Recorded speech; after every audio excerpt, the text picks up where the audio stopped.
Start.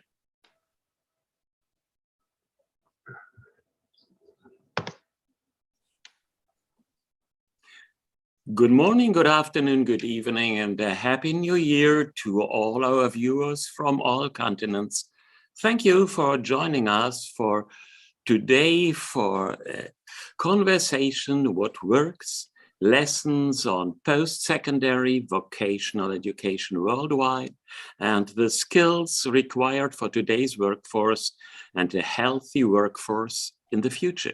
It is my pleasure to welcome all of you on behalf of the Forum for World Education and our director, Dr. Cheng Davis, to the 14th issue of our webinars, which are a substitute in these Corona times for our annual conferences. I'm your host today. My name is Wilfried Hartmann. I'm Professor Emeritus of Comparative and International Education at the University of Hamburg and a member of the Academic Advisory Committee for the Forum of World Education. This is a non-profit organization headquartered in Cambridge, Massachusetts, aimed at building knowledge and partnerships required to meet the education and training needs to support healthy, sustainable economic and social development worldwide. For this purpose, FWE aims at linking business leaders from industry and commerce with thought leaders in education, from kindergarten to ministries on state and country level around the world. We offer them a space where they can talk to each other in confidence, share their mutual expectations, and recognize and overcome prejudice. In addition to these key people from around the world, we involve young emerging leaders from all continents to the process. During our last session, we discussed whether college-ready and career-ready are meaning different things, asked what do new workplace technologies imply for the way we educate community college students, mainly in the US, but with an outlook on the situation in Singapore, which has invested in a comprehensive system for constant upskilling and reskilling. And this brings us to today's topic, what works? Lessons on post-secondary vocational education worldwide. We will report efforts to create new pipelines from secondary to post-secondary institutions in Europe, Africa, and South America, focusing on preparing young people for successful entry into current and future workplaces. I'm delighted to introduce to you our moderator for today's panel, Dr. Andrea Detmer, who is a specialist in innovation policy and socio-emotional learning in higher education, former Associate Director for Innovation in Engineering, Catholic University of Chile. She has extensive international experience in higher education in Latin America, UK, and continental Europe. Andrea, I'm pleased to have you here. The floor is yours. Thank you so much, Wilfried. First of all, I would like to thank you, Rebecca, and the whole team of the FWE for this very kind invitation to moderate this panel. I'm excited and it's an honor for me, and I give you all a warm welcome. So today's topic is basically inspired in three interrelated themes, which are the shifting nature of job skills within and across nations, the rapidly changing skills requirements within jobs, and the imperative to improve equity in opportunities and in outcomes. And for that, we have today a great team of 4 panelists, which will share their experiences and lessons on post-secondary education in various contexts. Each of them will have 9 minutes, and after all the presentations, we will have a 30-minute Q&A session. So we encourage you to share your thoughts, your reflections, and your questions for the panelists in the Zoom chat. And now it's my honor to introduce our first presenter, Marco Leitz. He's the head of international projects at BIWE, the Vocational Education and Training Organization of the Employers Association from Germany's southwestern state of Baden-Württemberg. He was born in Argentina and has lived in Germany and in El Salvador. And for more than 10 years, he coordinated the dual education at the Technological Central American Institute in El Salvador and participated in the implementation of dual study programs at its engineering school, ITCA-FEPARE. Since 2015, he has been working in international projects of BIWE, and since 2018, he has directed its projects in many countries. He has a degree in business managerial economics and speaks English, French, German, and Spanish. And Marco will present us on the global perspectives on innovative models of vocational education and training partnerships. So Marco, the floor is yours. Thank you for being here.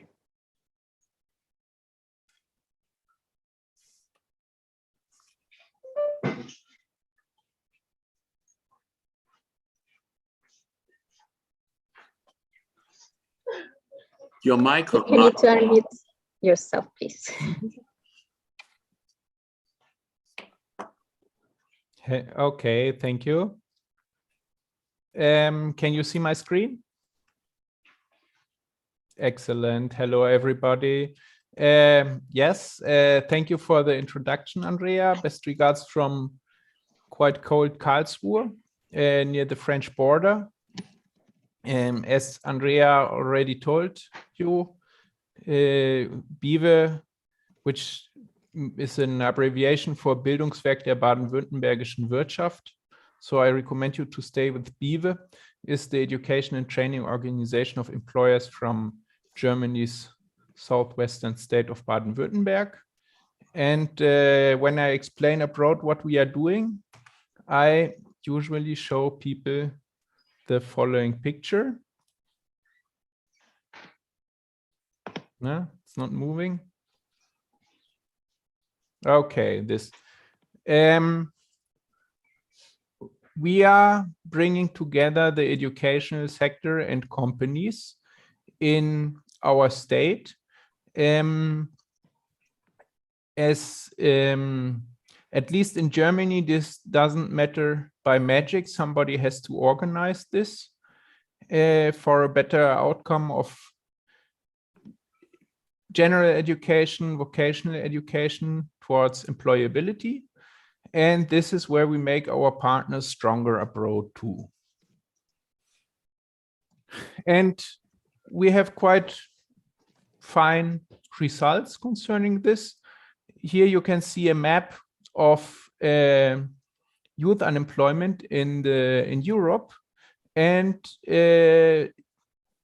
you see that there are some countries, the green colored countries, where youth unemployment is lower than on average in Europe, and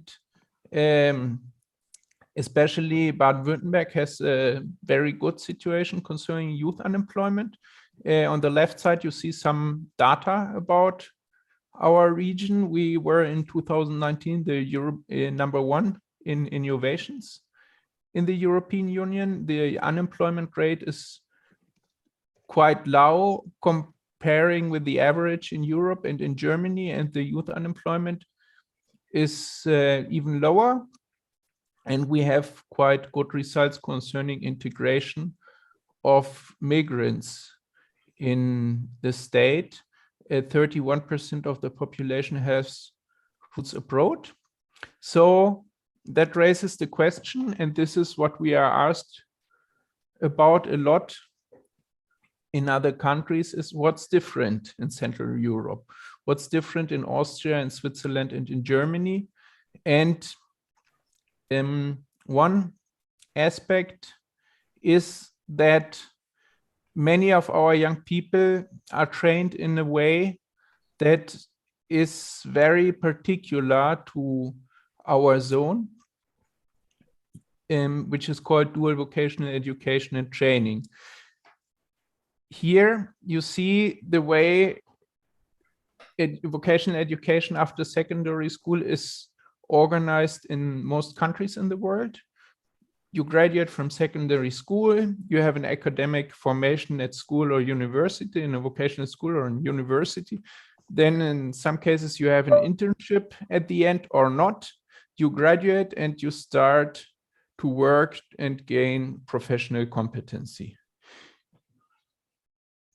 In our country, many young people, about 50%, those who do not go to university, receive an alternating formation where they are parallelly or alternating, as I said, formed in a company and in a school or even a dual university.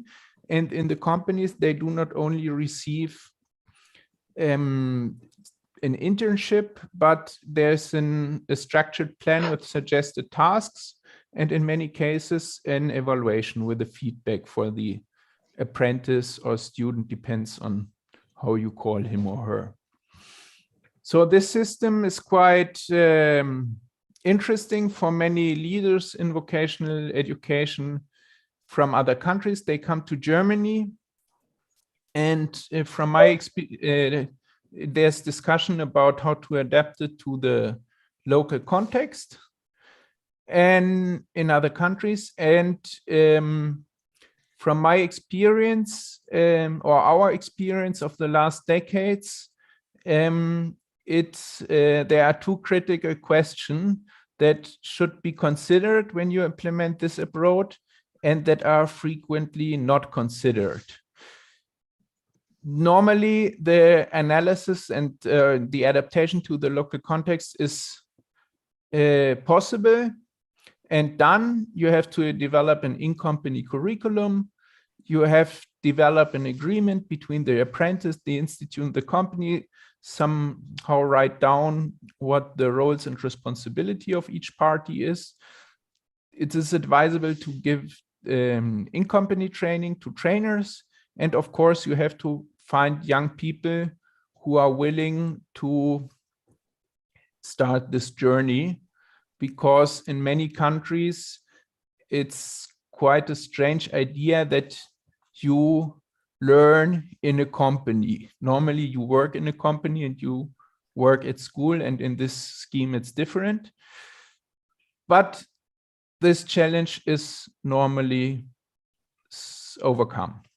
So the two questions that are frequently not considered or not solved is the question who acquires the company and who does the follow-up when the apprentice or the student is in the company. Somebody has to go out there and assure that there's really happening a training and not just work or boredom, that the young person has to do nothing.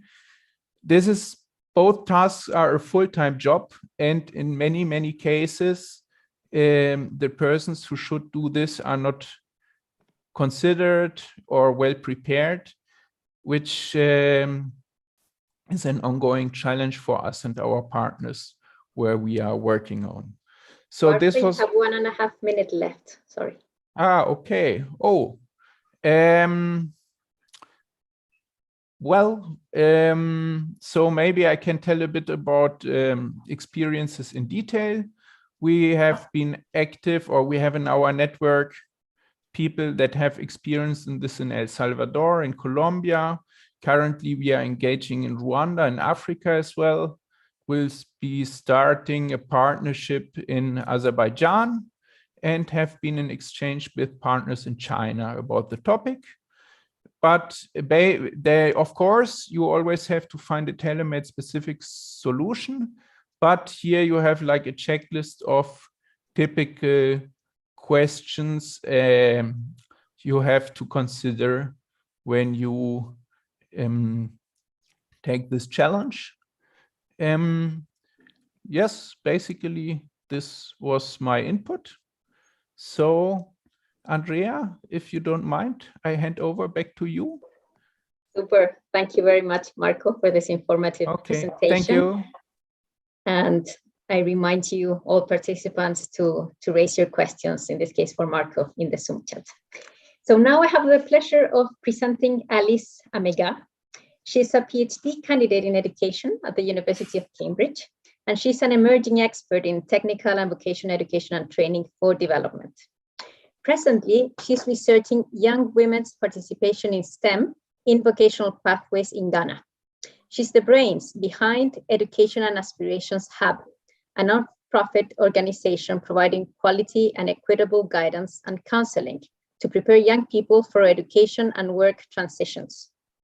Education and Aspirations Hub is based on her experience in adolescent counseling, teaching, and research. As a current president of the African Society of Cambridge University, Alice is creating systems where African students, as one of the minorities groups at the University of Cambridge, can thrive as a group of young African leaders. And Alice will present us on technical and vocational training in developing regions of the world. Thank you, Alice. We hear you.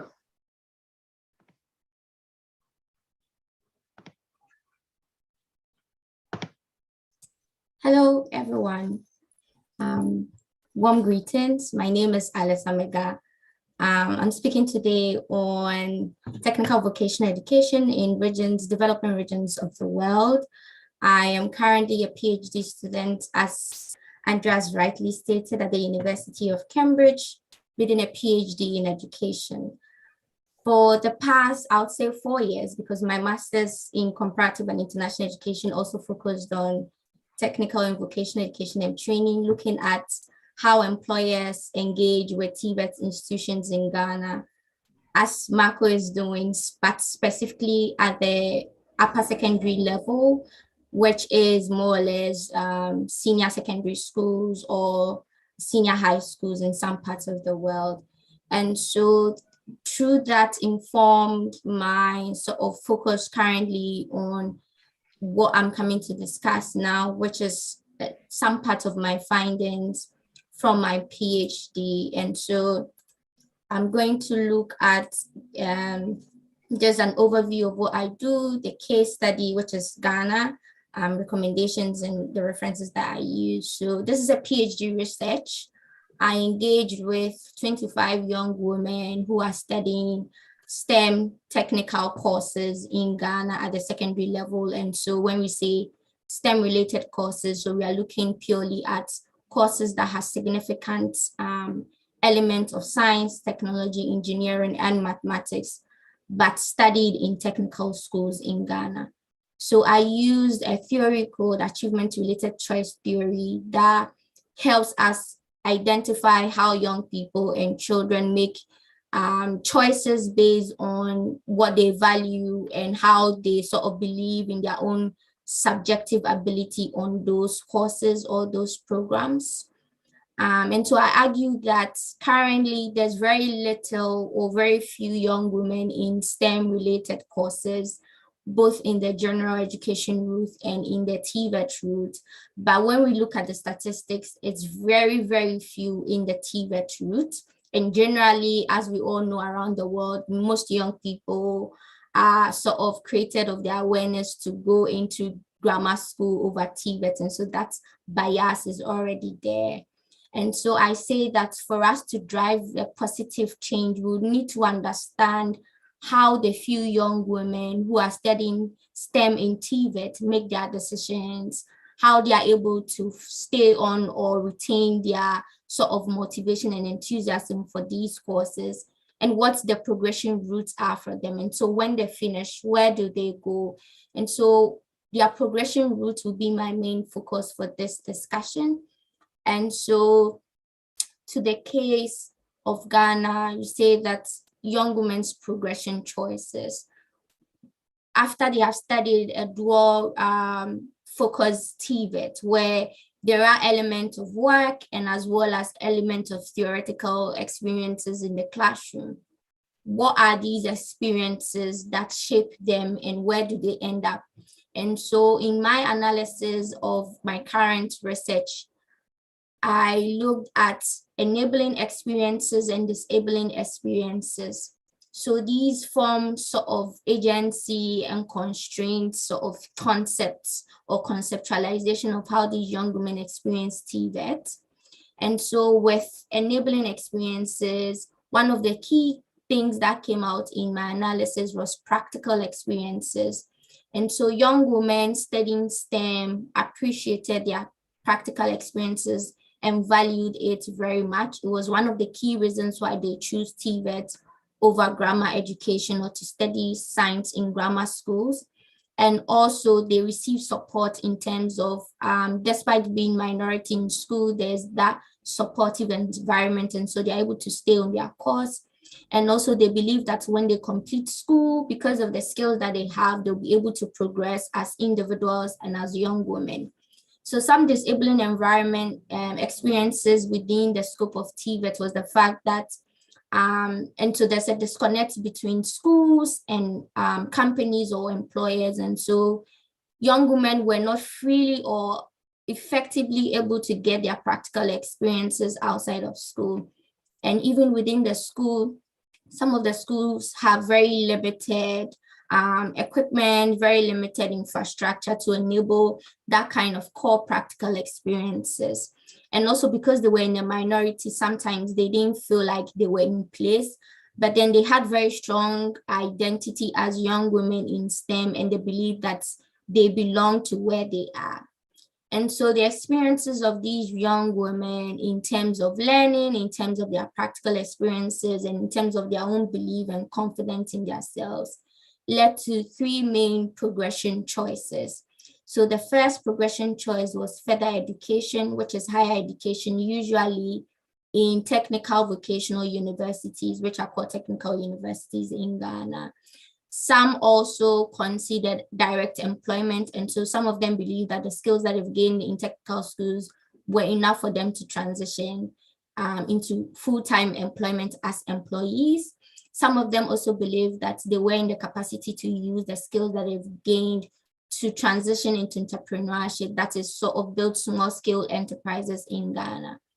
All these three sort of choices were determined by different conditions. And so, for instance, those who chose further education were young women who came from some level of high income backgrounds where they believe their parents could afford further education. And that is very significant because currently upper secondary education in Ghana, including TVET, is free. But for further education or tertiary education is not free. And so you'd have to pay to access. And also some other reasons for taking further education was based on academic performance. And so some of these young women were performing very significantly well in their theoretical aspect of their TVET, and so were confident they could transition to gain further skills. Some of them also said it's because of the advanced knowledge they want to gain, and so they choose further education. So there were young women who wanted to do neurotical engineering, which their secondary education would definitely not be enough. And so they had to transition into further education. For some who had experienced enough practical experiences in school and as work as well, were very confident that they could meet demands in employers' demand in companies, and so wanted to go into full employment. For some of them, this was a route temporarily for them to gain skills to transition either into higher positions in the job or into entrepreneurship, or for them to sort of save money or income to further their education. And this will be a decision by those who were from low income backgrounds who didn't have the financial capacity to transition into further education immediately. For those who chose entrepreneurship, Alice, sorry, you have over 1 minute to wrap up, please. For those who chose entrepreneurship, is usually based on their own belief that they'll get the capital to build their own enterprises and to also employ more young women. And so one of the key issues is the need for a robust guidance counseling service that will help these young women explore these varied options that they have to better help them transition in all these three options. And also there's a need for policy to shift its focus to more critical capabilities and also to explore what the values and strengths of young women are in studying STEM-related TVET courses. And so these are some of the key papers that guided this research and what I have presented currently. And so thank you very much. I would now ask Andrea to take over. Thank you so much, Alice, for your inspiring presentation and for keeping the time. So now it's my pleasure to introduce Catherine Caves. Catherine is the lab director of the Center for Yes, sorry, I thought I got it in the wrong order. Apologies. So Catherine Case, as I was saying, is the lab director of the Center for the Economics and Management of Education and Training Systems at the Chair of Education Systems at the Swiss Federal Institute of Technology, ETH, in Zurich. She has a bachelor's degree from the University of California at Berkeley and earned her master's degree in the field of education. Her PhD research was on the economics of education at the University of Zurich. Her research interests center around the economic, institutional, and infrastructure foundations of strong vocational education and training systems all over the world, especially what those foundations are in successful VET systems and how they can be developed in nascent VET systems. In addition, she's currently working on identifying the success factors and barriers to labor market-oriented education systems reforms. And today, Catherine will present on the economic and institutional infrastructure undergirding strong vocational education and training systems worldwide. Catherine, the floor is yours. There we go. Thank you so much. So in a short time, I chose three main themes to focus on. So the work that our chair does looks at not just what's happening in individual countries or individual programs that are particularly successful or unsuccessful, but we try to look across countries and across different contexts and institutional frameworks to understand what makes a vocational education and training program successful or unsuccessful. What are the common themes? So I'm going to focus on education employment linkage, on the return to investment for training companies, and on continuous system improvement, because it's not just one program at a time, but it's the entire system of progression routes that Alice was just talking about, and what's available to people, and how do we continue to make that better. And this especially addresses our third theme today, where we're talking about equity. So education employment linkage is a theoretical concept that our team has come up with to explain why some programs are higher quality than others. So, for example, dual vet programs where there's an apprenticeship component, those are consistently held up as the example of the best case scenario. Those are the programs where we know that the outcomes are best. We know that if we look at outcomes like youth unemployment or earnings or things like that, they're always standing out as the best programs. And the question is, why is that? And what is that outside of a country like Germany or Switzerland, where it's been there for a long time? And how does that come to be? And what we land on is that the best possible vocational education and training program is one where there is a balance of power between the actors from the education sector and the actors from the employment sector. And this makes a fair amount of sense if you sort of look at it in terms of examples. So if you think about a program where education has all the power, it's a school-based program. And there's certain specific advantages and disadvantages. In economics, we talk about an information asymmetry, where I know something that someone else might not. And there's also a resource asymmetry. So educators, they are really good at knowing about turning competencies into curricula and planning things and providing formal qualifications, but they don't necessarily know what is the state of the art, what are the skills that are needed today and tomorrow in real employers, things like that. So we have low linkage here. On the flip side, if employers have all the power, it's also low linkage. It's got this rainbow shape. And that's because employers know everything about their own companies usually, but they might not have that transferability. They might not have the curriculum that enables a young person to work in any company or in any job with that occupation. And so we need both. And when we have both sides, then we have this optimal linkage. And what we usually see is countries, many countries are trying to move from an education dominant program towards the middle. You see this, for example, in community colleges in the United States. They've been running everything in-house, and they're realizing that we can have better quality if we have work-based learning, if we have employers contributing to the competencies that we're teaching, things like that. Occasionally, we also see an education formalization strategy. If we have something where employers are providing trainings, so traditional apprenticeship models, or something like a company like Google is providing software boot camps, things like that, moving those towards the education system so that people can earn certifications and have progression routes within the formal education and training system makes the program more attractive and also raises quality. And just as an example of sort of how this works in the real world, these very complicated charts are just scatter plots. This one is showing the relationship, it's just a correlation, but the relationship between school-based vet, so vocational education and training where all the power is on the education side, and unemployment. And you can see this trend line is basically flat, but a little bit upward tilted. So if you have more young people in school-based vet, you have slightly worse unemployment conditions. On the other side, we have unemployment and dual vet, so apprenticeship, where young people have work-based learning. The linkage is much higher here. And here you see there's a negative correlation. So the more young people you have in dual vet programs, the better your youth unemployment situation is. And there's a lot more individual indicators that we can talk about there, but this is just sort of a little bit of evidence, a little bit of bait for you. The second thing I'm going to talk about today is the return on investment for training companies, because what I just said is we need companies to be involved. They need to be providing work-based learning. They need to be telling us what the competencies are, that sort of thing. But why should a company do that? Especially because their time and energy and their equipment, all of those are valuable, and companies have to earn money. That is what they do. And what we know is that in the programs where it works, companies earn returns by training. So if we have the training costs here on this sort of straightish gray line, that covers the biggest part of it everywhere is the wage of the apprentice. But it also includes the time that the trainers spend with them, the time that they spend using equipment, that sort of thing. The costs are actually much higher if a school tries to do this because they have to buy a new machine or something.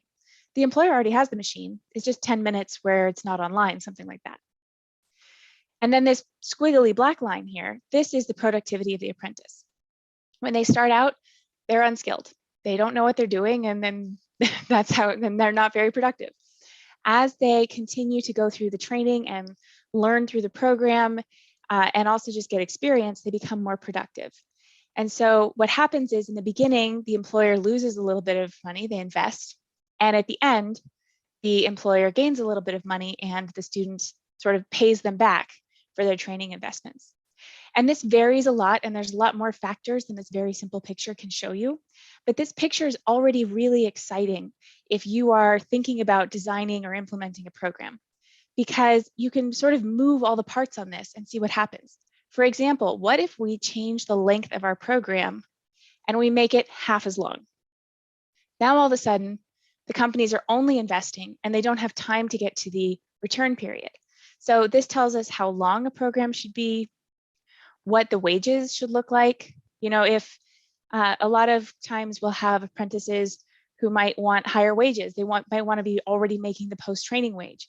You see this in the United States because registered apprenticeship participants are almost 30 years old on average.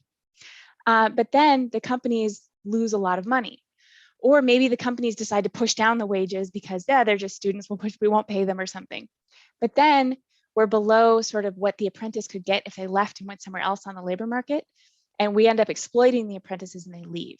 So that chart already tells us so much about how we can design programs so that companies have a reason to participate, and sort of so that we balance the incentives and that drive for job-specific content versus transferable content, and all of these sort of decisions that we have to make in designing programs like this. And the last point I want to make— over 1 minute, please. Thank you. This is my last slide. The last point that I want to make is really important if we want an individual program to be successful, because an individual program has to be attractive to be successful. And in order to be attractive, it has to have progression routes, exactly like Alice was just saying. There has to be somewhere where people can go.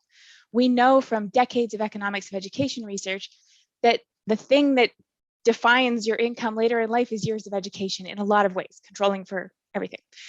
And if people don't have access to more years of education, if I do vocational education at the secondary level and then there's a dead end, then that's not a good option for me because I won't have a way to go upward. And if we look at the best systems today, this is a picture of the Swiss system because it's a great example of this.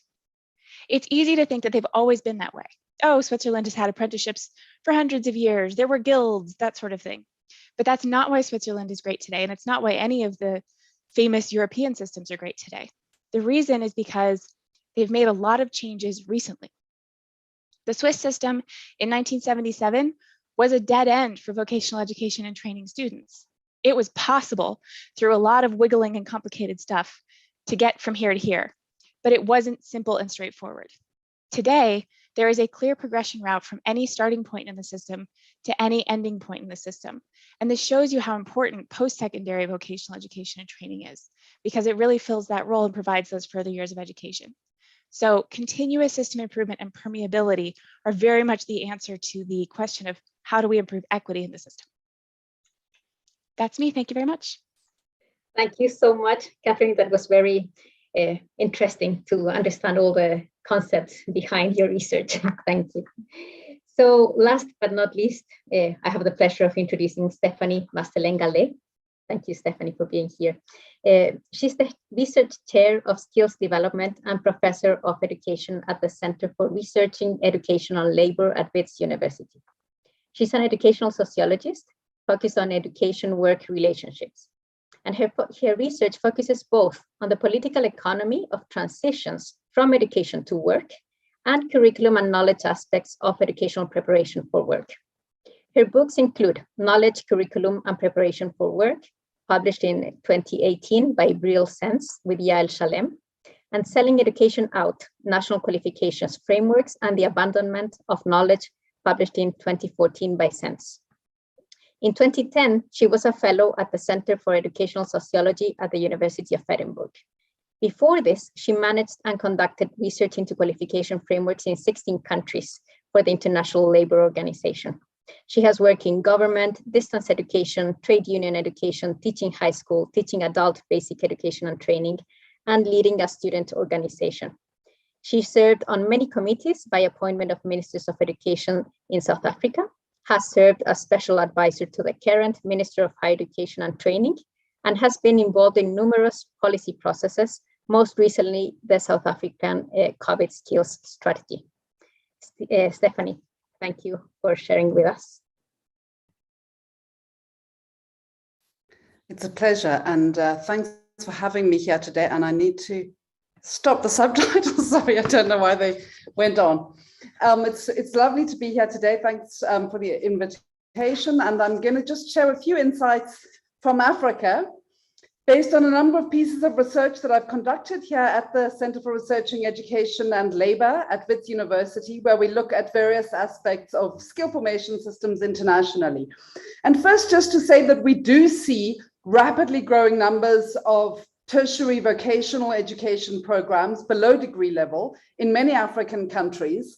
So the question is what this means for education systems, for labor markets, and also for individuals.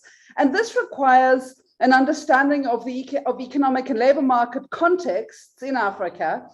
Understanding context is really key. I think we've got some insights into different contexts already here this afternoon, for me this morning for some of you, because the nature of the economy shapes the nature of education and training systems, including how people access education, both in terms of quality, duration, but also the timing and nature of specialization, which has already been a subject of discussion today. And of course, we all know, and it's very foregrounded in educational sociology, that educational success is linked to socioeconomic status in complex ways, but persistent ways. Also, that labor markets shape how long people want to stay in education, but also how long they are obliged to stay in education. Now, within this context, it's important to note that much of the expansion of post-secondary vocational education in Africa is part of the massification of tertiary education and has very few links to secondary vocational education. One reason for this is that most secondary vocational education in African countries, most systems are small and extremely marginalized. And the students who enroll in them usually have not succeeded in academic secondary school and therefore don't access post-secondary VET. Further, donors and international agencies drive VET interventions in many African countries, and their focus is often on skills programs for survivalist skills. So there's often there's a huge gulf between these and post-school VET, even academic school-based VET. So the people in these programs are never going to reach post-school VET. So there's two systemic disjunctures here, and these are aggravated by an emphasis on competency-based reforms, which tend to aggravate the extent to which and the ways in which learners from secondary VET are not prepared for tertiary VET, because what we see is that they tend to fragment curricula and focus on discrete tasks which are rapidly changing and rapidly become outdated, as opposed to a broader education like we see in the German dual system. This reform approach is part of a kind of a serial reform of vocational education in Africa, often also driven by donors and international agencies, in the elusive quest for what Katie was talking about, employer engagement or leadership from employers. And what we do see is, and we've recently conducted research, there's quite extensive systems in many African countries aimed at engaging employers, but often the focus is on the wrong thing. So we see employers engaged primarily in the design of qualification, the assumption being if employers are specifying the competences that they need, the training providers will shift their provision and the graduates will meet labor market needs. Sounds straightforward, but the reality is much more complex. And there's lots of problems with it. We've done extensive research. I can share some of them later. But for now, I'll just make a few points. The one is that this reform trend both depends on and aspires to employer engagement, and they both don't coexist.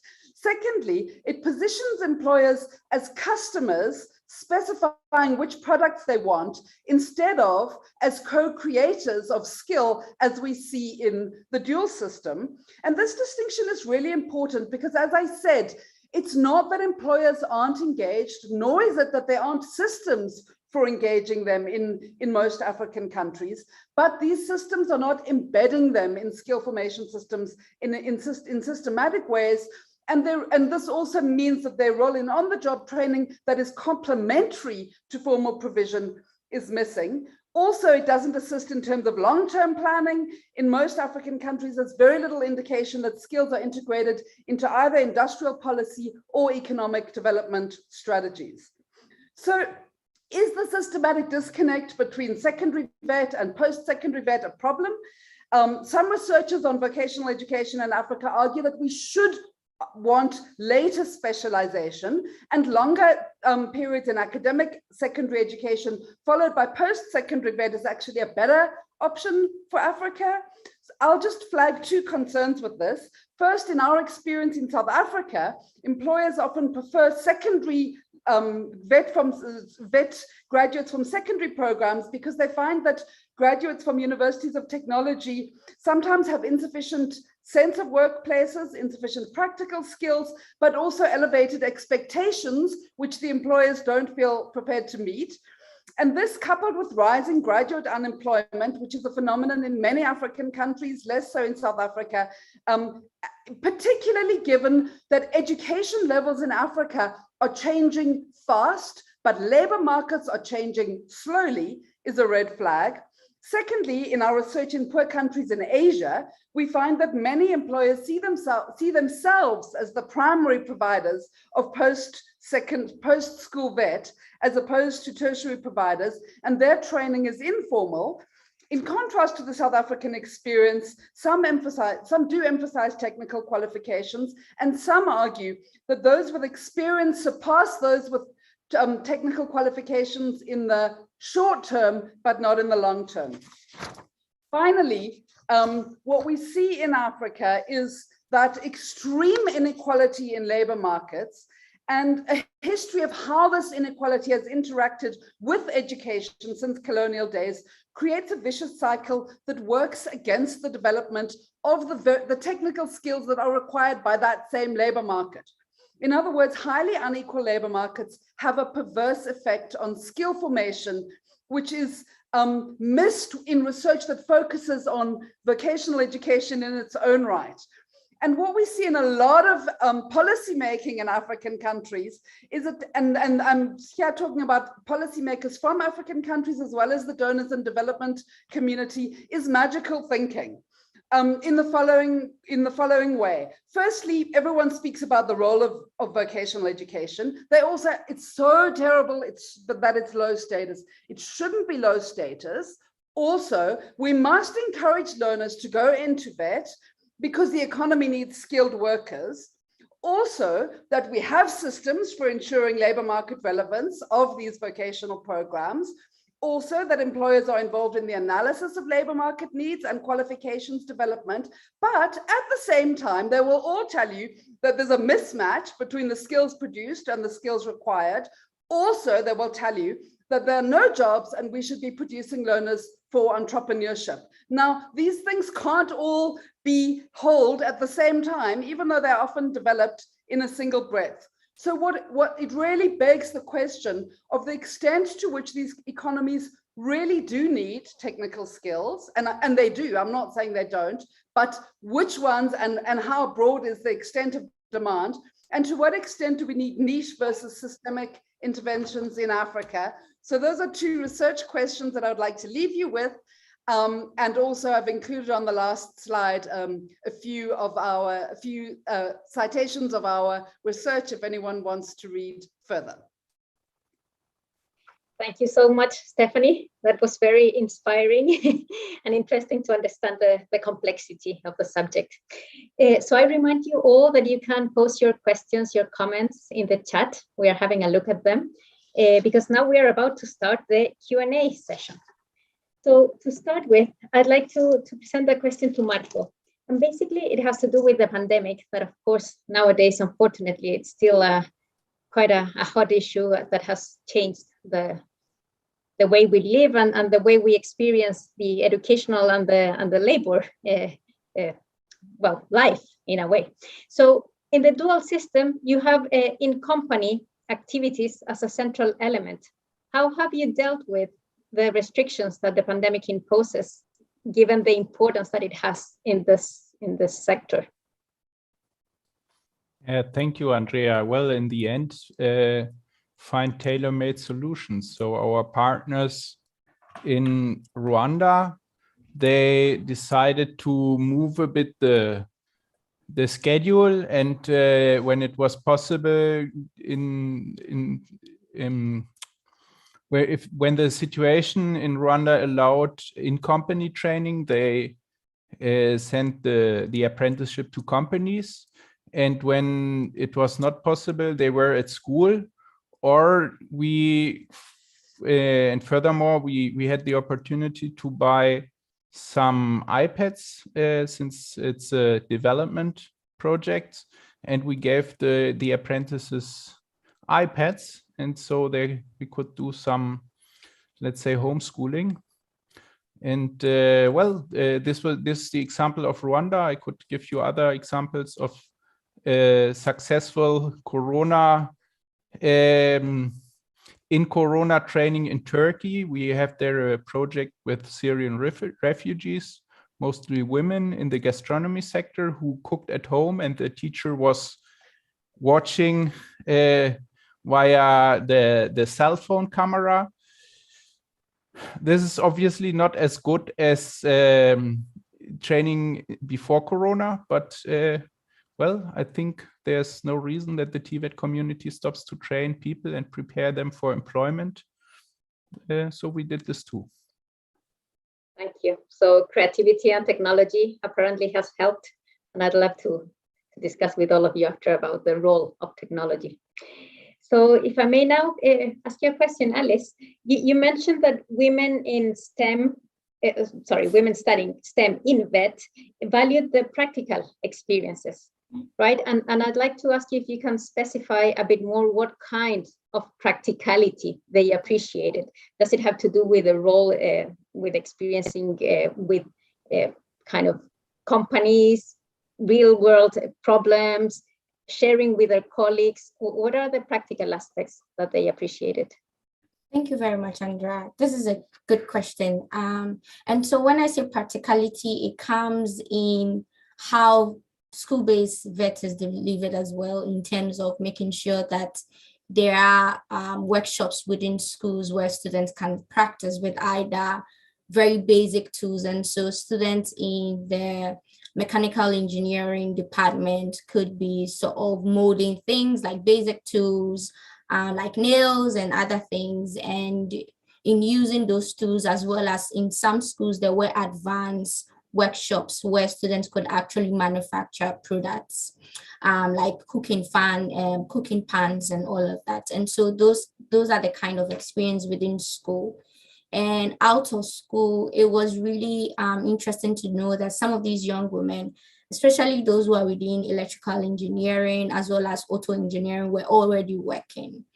And what came out as really, really significant was the fact that this was the informal sector sort of experience. And so these were not very large companies that were employing these young women. It was just community-based workshops, which were usually individual-based informal work sectors, where these young women, right through their parents or through their own initiative or agency, would just go to a community small-scale employer and say, I'm a STEM related, I'm studying electrical engineering, or I'm studying mechanical engineering or auto mechanical engineering. Would you want to employ me, or would you want to provide me with work-based experience?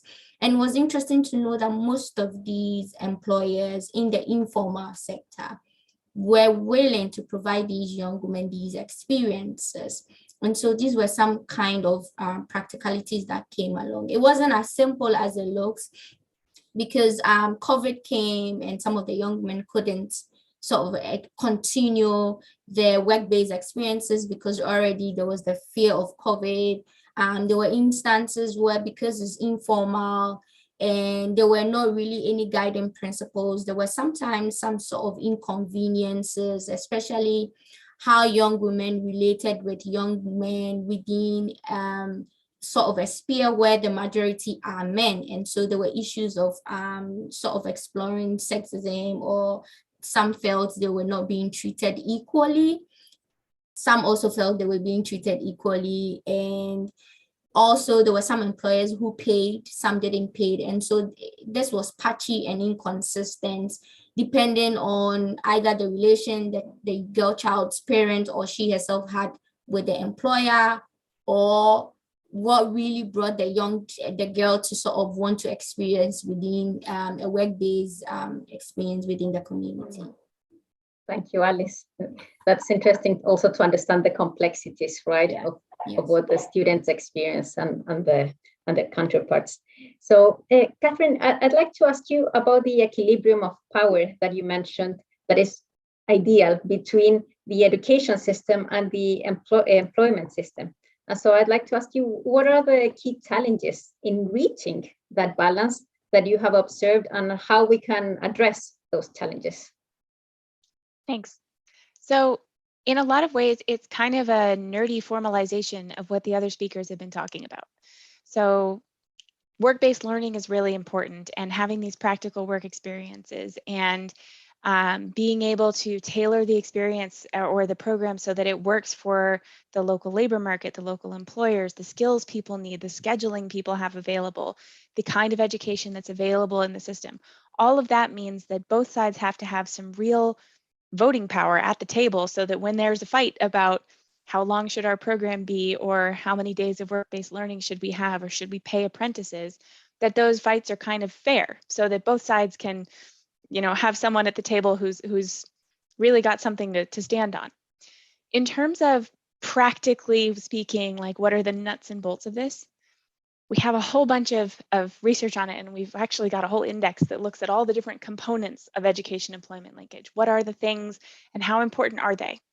And I focused a lot on work-based learning today because that is the most important single thing.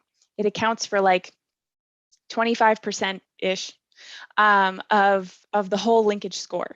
So if all you have is work-based learning, you're already a quarter of the way there. Other things that are really important are that employers have a voice, again, a voice with real power behind it, not just an advisory, we'll listen to you and then we're going to go over here and write the curriculum by ourselves kind of voice. Employers need to have a voice in curriculum development. What are the competencies? How are they being evaluated? To what level of specificity do people need to know, the skills or the competencies, that sort of thing. And then the last really big component is update timing. Do the employers have the power to say, okay, it's time, we need to update.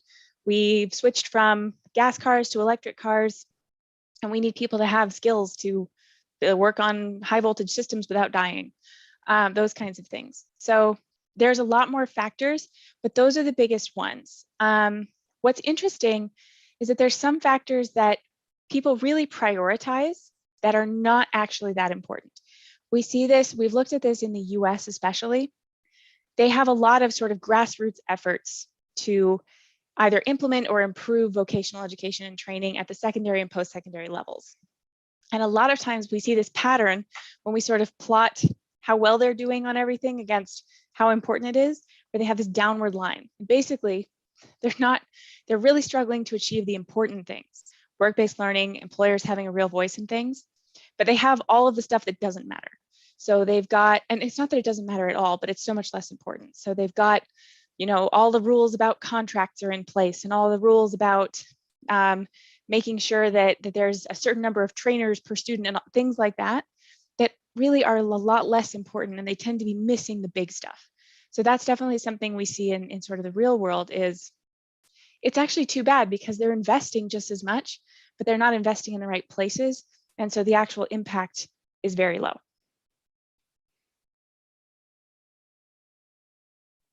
Thank you, Catherine. Stephanie, you mentioned that a critical aspect was the transition from secondary vet to post-secondary vet, and not in all cases it worked well, right?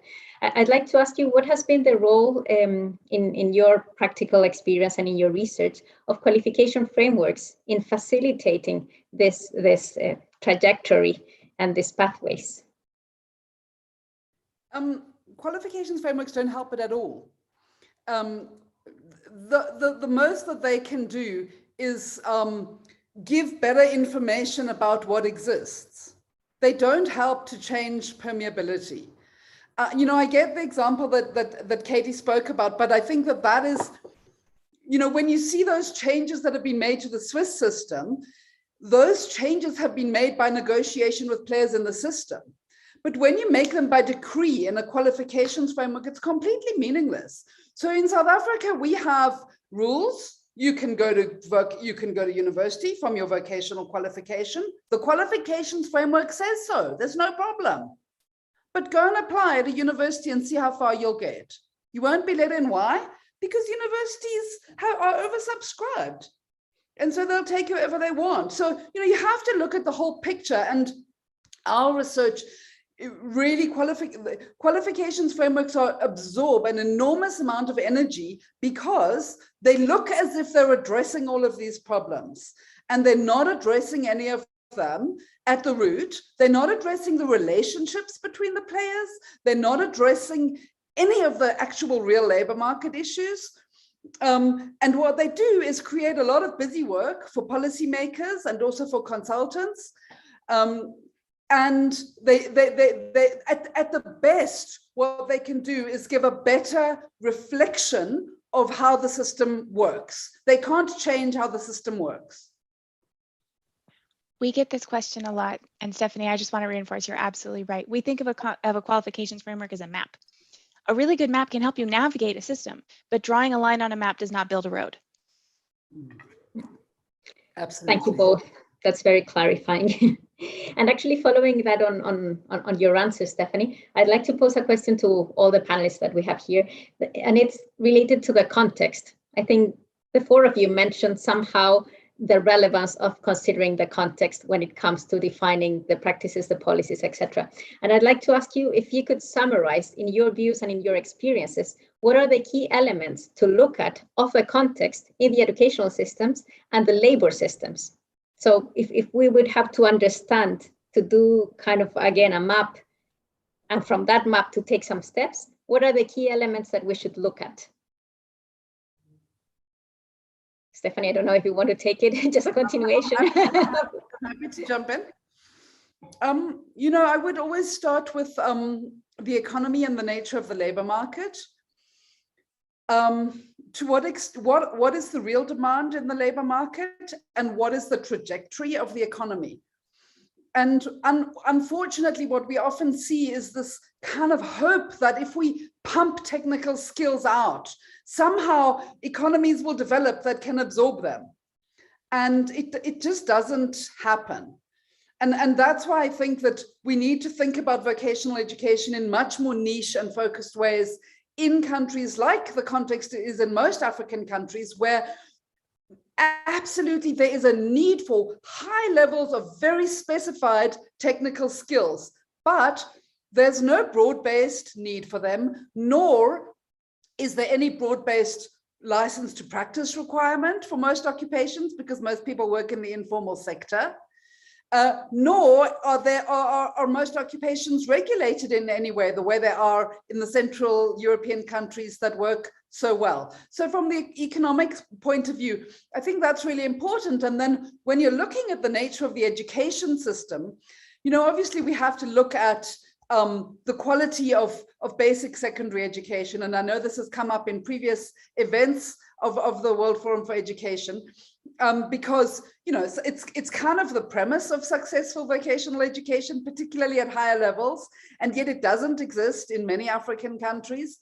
But also, how many kids are getting through what levels in the secondary school system, and how big is the one of the key things that varies across countries is the relative size of academic senior secondary, vocational senior secondary, and university. And in African countries, you'll find very small vocational senior secondary and much bigger university.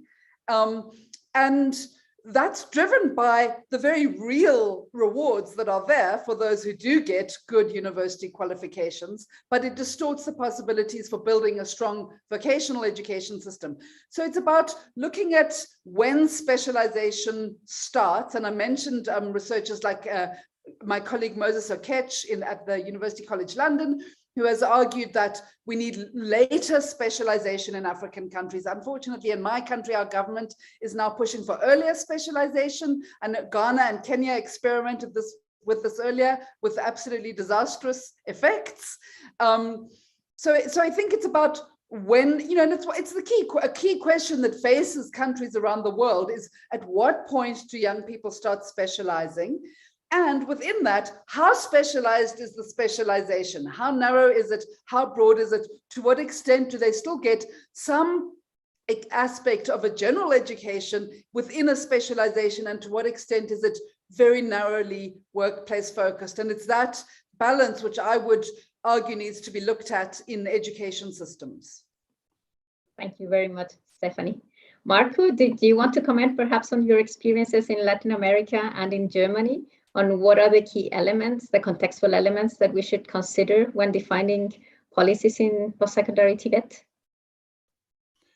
Well, some thoughts maybe about the specialization at first, and then on the other aspect Stephanie mentioned. What I observed that in many countries and in many trades, people need a lot of interdisciplinary skills. And well, this is not really new, but this somehow makes me believe that it's possibly not a good track to specialize people too much.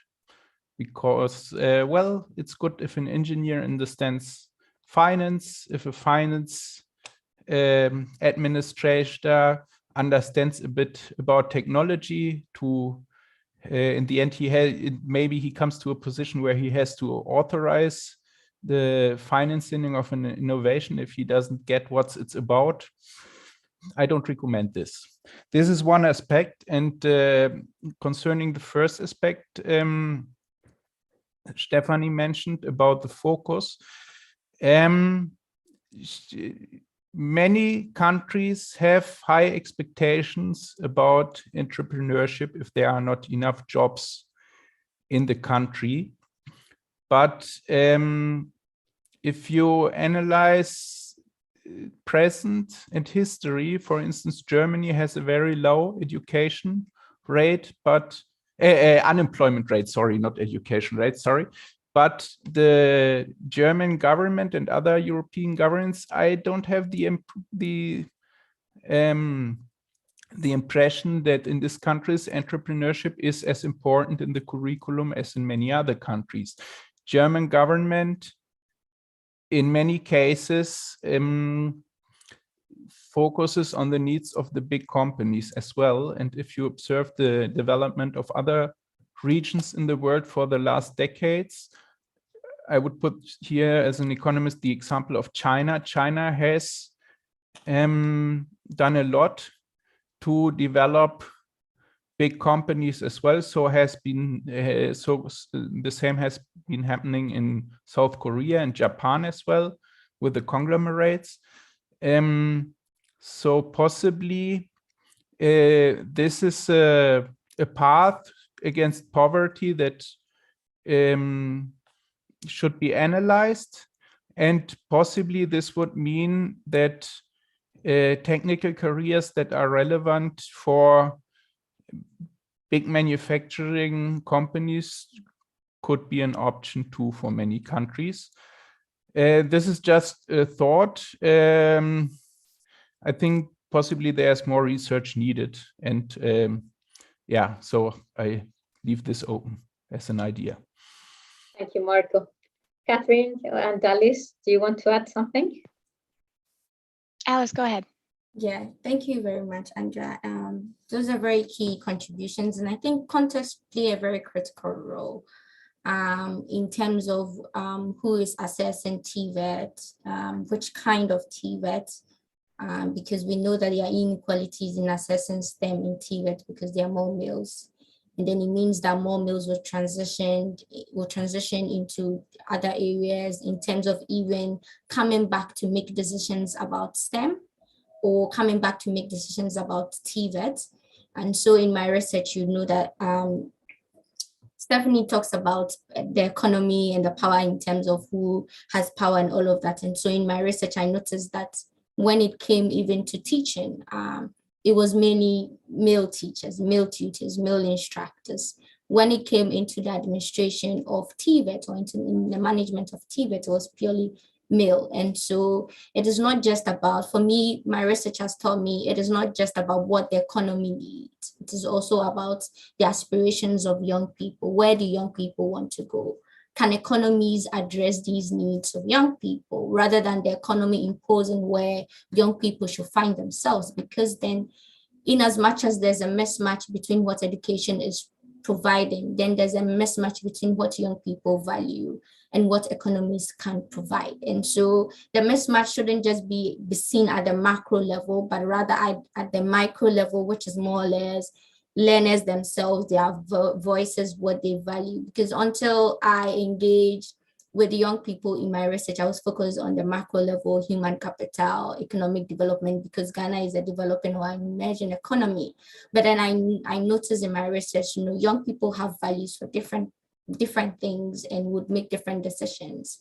But then if the economies are not answering their aspirations, they are stuck. And so even if their qualifications up onto PhD, just as Catherine shows, who assesses TVET up onto PhD? Is it still biased or inequalities, but young women get the same opportunity as young men? And so these are things that should not be left to the background or relegated to the background, whilst we look at macro level economic issues in terms of unemployment, economic gains, economic growth of countries. So I think young people's voices in terms of what they value in their career, in their education aspirations is very key to where TVET goes in terms of economic development. Thank you. Thank you, Alice. Catherine? I guess I would answer this question a little bit annoyingly, because a lot of our work focuses on sort of not so much, okay, how do we go into this one context and make this work, as trying to understand essentially the physics of all of this. If I pull on this lever, what happens to that balance, that sort of thing. And what we're trying to do, and this is a big strand of research, and Stephanie's clearly involved in this as well, what we're trying to do is to understand what always has to be true. Like maybe education, employment linkage, and permeability, maybe those always have to be true. Stephanie alluded to things having to be demand-led rather than supply-pushed. And that's certainly shaping up to sort of be one of those consistent things. But then which things are conditional and exactly how does it work? So if I want to design a program that makes sense in a certain place, it's not a given that it should be a certain length or a certain skill differential from start to finish or any of those things unless we understand what's going on in the context. So we know some things are context specific, but we're trying to understand better exactly how and exactly which factors matter and what should we be looking at. And, you know, if I'd move this, does it just move that or does it move these 5 things? And what does that mean for not just the employability of people, but the equity of the program like Alice is talking about and how much it has a social impact and all of that sort of stuff. So we're trying to understand how we can pull out of the context in such a way that then we understand how the context works and how the TVET system works in the context. So we're overcomplicating it, but in an effort to answer that question. Thank you, Catherine. That's interesting to hear all your very interesting and different perspectives on the subject. So now I'd like to read you a very specific question from the chat. It's to any of you that may be able to answer it. It says, are any of the speakers familiar with the International Baccalaureate career-related program that brings together the academic and career elements in an internationally recognized senior high school education? If yes, would they be able to comment on the need of international vocational education to broaden further university education or employment possibilities beyond the local or national context? With the caveat that I am very much not an expert on this program, I'm just aware of it. What I can say is this is an example of a school-based, primarily academic program that is starting to respond to the demand that young people have that their skills be employable.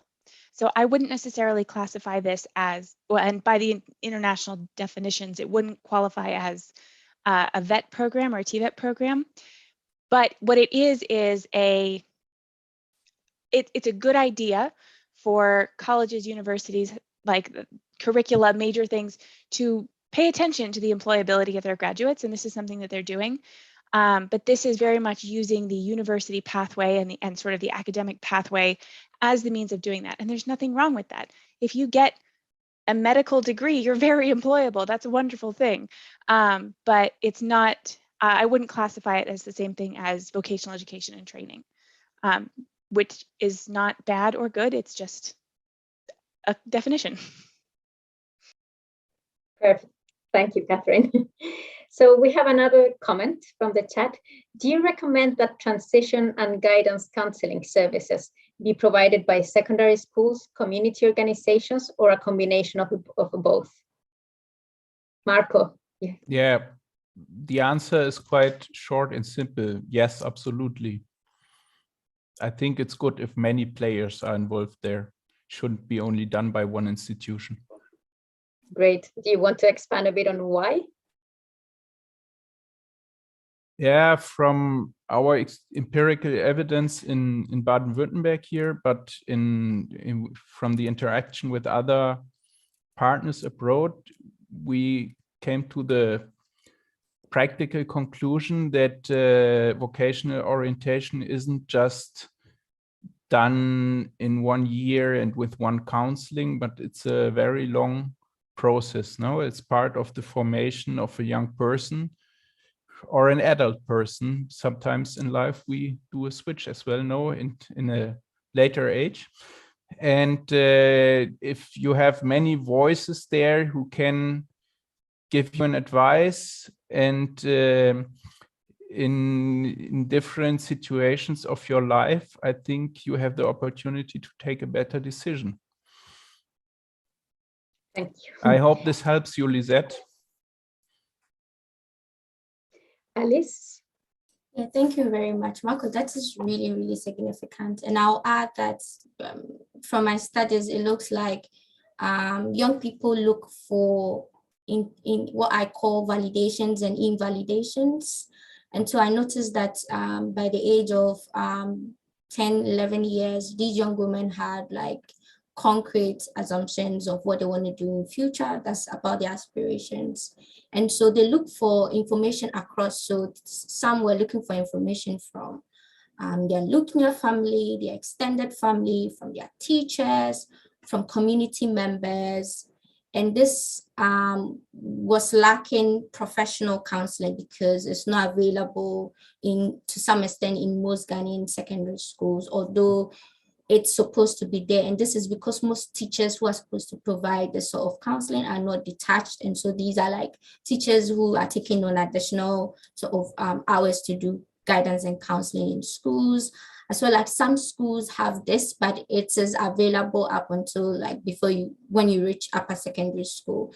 And so I wouldn't even say it's just between community organizations or between schools. Rather, it is a range of different factions of community coming together to support children, even youth, adults, better transition, because there are some people who later in life, as Marco rightly said, would want to change their career. And so what advice services are there? What are these people talking about? And it's interesting to know that when young people sought for validation for parents, sometimes parents didn't know any information about the services they are providing. And so in Ghana, I'm using my research to sort of design what I call a comprehensive three-prong career guidance and services where young people get to meet people from the world of work, where people share their experiences based on their career experiences, the courses they provided. Then young people again have the option to speak to counselors about their work, myself having a psychology background in terms of what they want to do. Parents and teachers look much more constant in that decision-making process for young people in Ghana. And then there's the option of doing like short work-based experiences or things in the informal sector within community, just for young people to explore what they intend to do and how this would look like in the real world if they were to take such decision. And so I'm at the formative stages of building education and aspiration, but in the long term, it's a combination of employer engagement, career guidance and counseling within post-secondary education, because what I notice is we wait for young people to reach universities before we start saying this is career guidance and counseling, this is what you need to do. But young people start making decisions way before they reach tertiary education.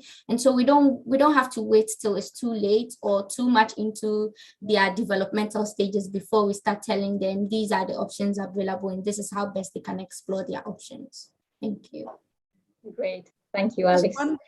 Just one very quick addition to what Alice said. Is that the one issue is that university is too late, but the other issue is that most students don't make it to university in poor countries, and most don't finish school in poor countries. So, you know, community organizations and outreach organizations are really crucial to provide ongoing support in that regard. Thank you, Stephanie. I'd like to ask you all also a question that came up a little bit in your presentations that has to do with technology. So what are, in your perspectives, the opportunities and the challenges that EdTech offers specifically in the post-secondary TVET world? And considering that we don't know yet how the pandemic will evolve and when, if and when, we will go back to more traditional kind of teaching learning methods. Can I jump in? Please do. One of the references on my last slide actually is to a paper that we did looking at that question specifically in South Africa. Well, on the impact of COVID on VET in South Africa. And I think that the people really misunderstand the extent of how impossible it is for EdTech to solve any educational problem in Africa, but never mind vocational education. It is true that there are amazing things that technology can do.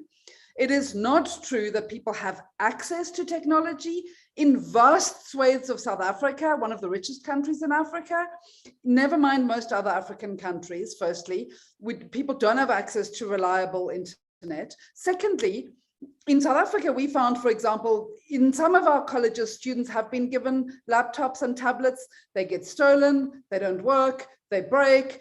So that's another problem, is a hardware problem. But what people really understand is the socioeconomic context of living in a house with a lot of other people and not having a big bedroom of your own that you can attend a Zoom class in and have a place that you can engage in seminars from. And that is just not the reality for most people. So I think that the EdTech industry has been very aggressive in pushing us and trying to make the most of this opportunity. And of course, we are very grateful that we have been able to maintain some semblance of university teaching and that we can have webinars like this. It does offer amazing possibilities, but it does not solve the problem of educational access for poor children. And it's not going to for another 50 years at least. There's another question for me in the chat, but I'll come back to that when the other panelists have commented on EdTech. Thank you, Stephanie. Yeah, please go ahead, Marco. Catherine. And just to say, I'd like to wrap up perhaps in 5 more minutes to give you each 1 minute the opportunity to emphasize any specific points that you want to make. So, but well, for the moment, Catherine, please go ahead. I'll be very brief. I agree with Stephanie that technology tends to be an amplifier. So if you've got a program that's working, that's got a really solid curriculum, where where it really works, and you add a technology element to that, it will probably amplify that. But if you have a program or a situation or a student or anything that's where it's not working perfectly, then technology will amplify that. And I think that we've seen that in the pandemic, both in vocational and academic education at all levels.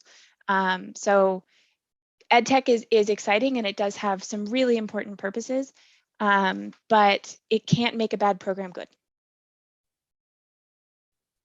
Thank you, Catherine. Marco, yeah. Just to reinforce what Stephanie said, so even in the countries who can afford a lot of technology, they invest in people working with people, teachers, social workers, etc. too, and somehow it's necessary.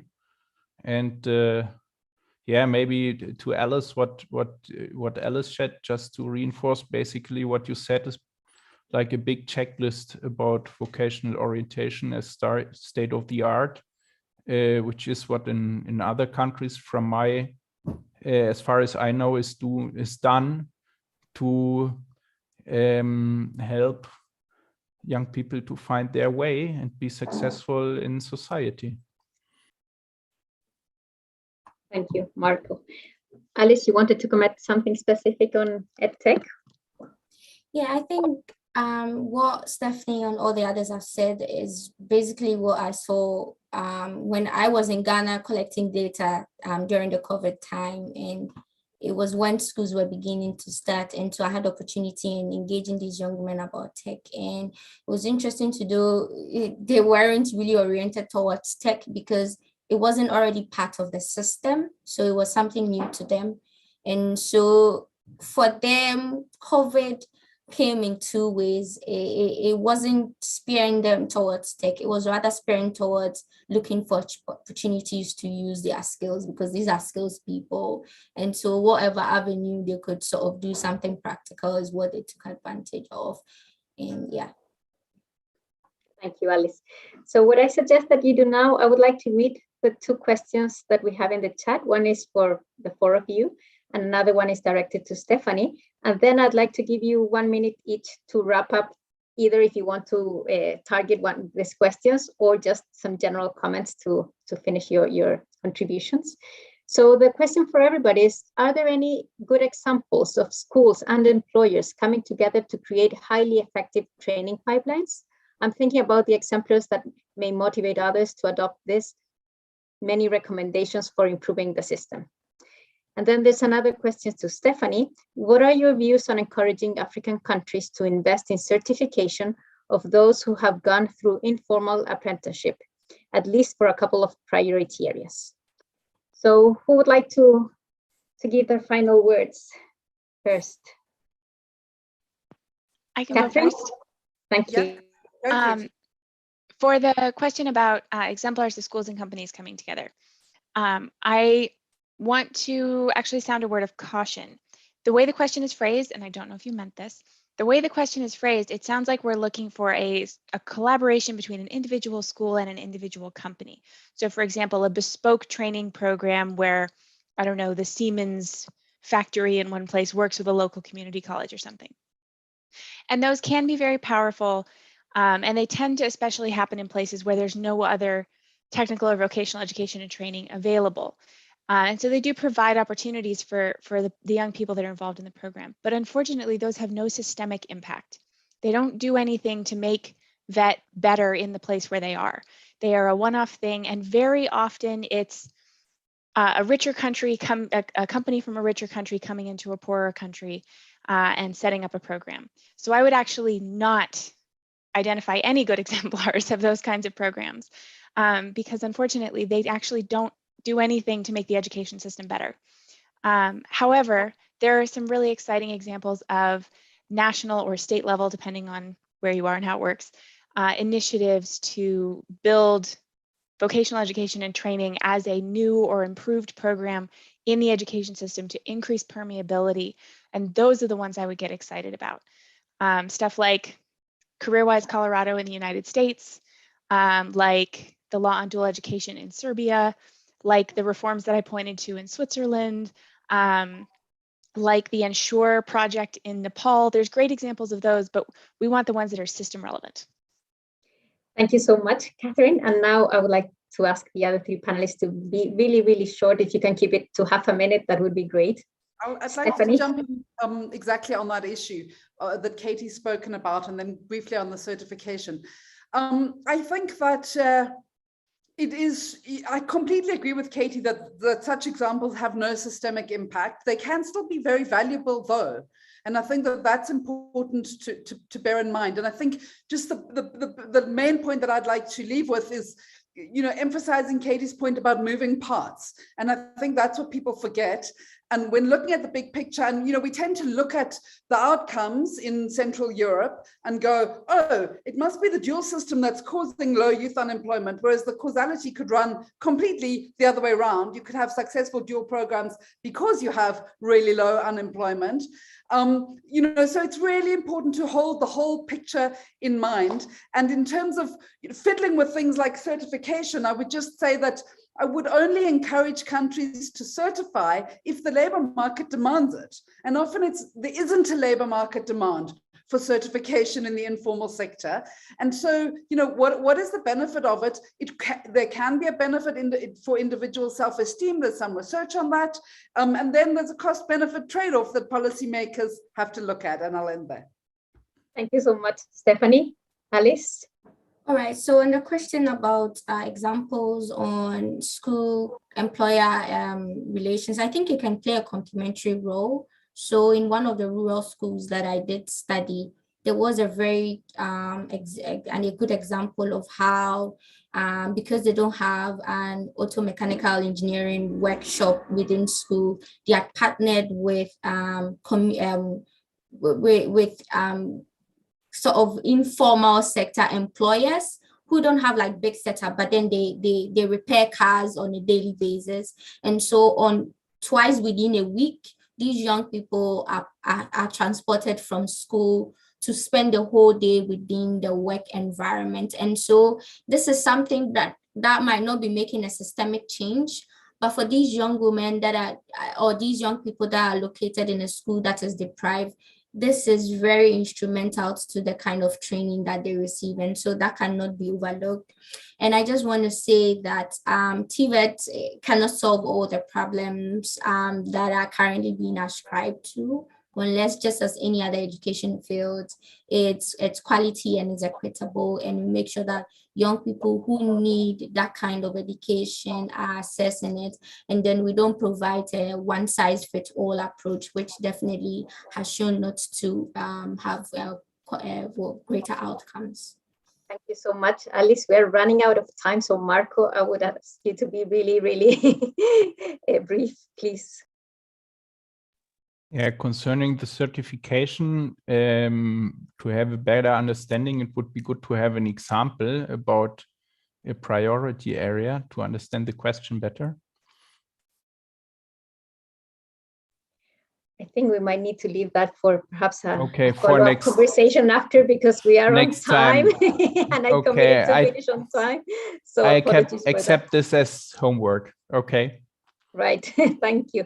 Well, I'd like to thank you to the four panelists, Marco, Catherine, Alice, and Stephanie, and also to Wilfried and Rebecca and the FWE team for this invitation to moderate. I have the feeling that we could be discussing this topic for way longer, so perhaps we can do a follow-up, but I appreciate your inspiring and really informed thoughts and sharings. Thank you. Wilfried, I pass it to you. You're muted.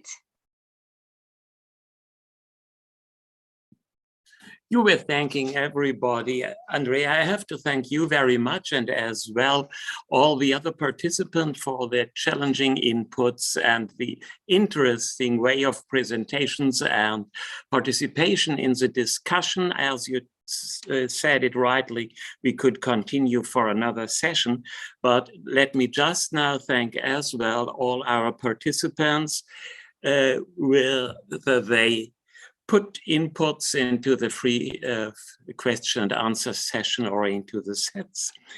You will all be able to watch the panel as well as prior webinars at the various locations you see on the screen, or you can, I hope the screen will show up soon, or you can access them from the FWE website, fweforum.org, and you will there find as well the slides from today's presentations, additional readings suggested by our presenters, and of course, information on our following webinars. We would highly appreciate your participation in our following activities as well. And so I wish you a pleasant week and hope to see many of you soon again. And so I would now wish to see the final slide with all the information that we promised.